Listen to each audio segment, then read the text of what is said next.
Veronica Kitty Duterte, good afternoon. Kamusta ka today, Kit? Good afternoon, Vin. This visit, I think, was unlike the other visits. There was an incident in the DU, but I'd rather not further elaborate for his privacy. Pero konsumisyon, yun ko atong tohana kay perting gahia sa ulog yun. So, medyo nagkaano kami doon. Pero okay lang naman siya. In the end, he was fine.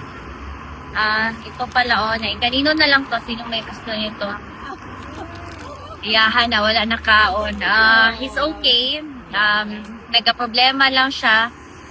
And then, after we solved his problem, naghingi na siya ng balita sa Pilipinas. Is there something na sinabi mo sa kanya about sa nangyari sa Pilipinas that you can share with us also? So, yesterday I informed him of the protests in EDSA. Then today I informed him if tama ba yung pagkabasa ko, extended until July, tomorrow, di ba? Extended until tomorrow. At saka medyo madami ng tao, tapos I told him na nag-red alert na.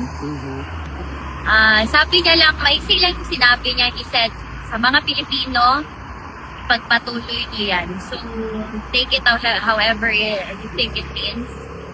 Yun yung sinabi ni PRRD. Kasi, sa abuso nila sa atin, no, darating yung panahon na mapupuno talaga yung Pilipino. So, ipagpatuloy nyo yan. Yan yung sabi ni PRD. Pero ba kayong question, guys, from the crowd? Wala question yung classmates.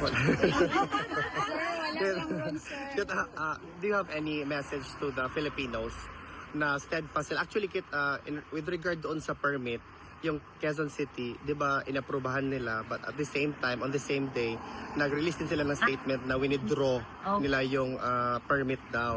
And that's going to be a separate issue right now na siguro malalaman natin later on. But as far as this development is concerned, meron ka bang gustong ipahiwatig sa mga kababayan natin na umulan man o uminit, nandoon pa rin sa labas sa EDSA para manindigan? You know, in whatever way you can, no, to all the Filipinos, ipaglaban nyo ang Pilipinas, ipaglaban nyo yung kapwa natin. Kasi hindi sila titigil hanggang tayo na talaga yun. Magtayo para sa iyo.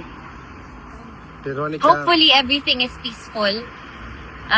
Although there's no assurance, hopefully walang violence. But I'm praying for every single Filipino, especially yung mga sumali sa protest. maraming salamat, Kitty. Mabuhay ka.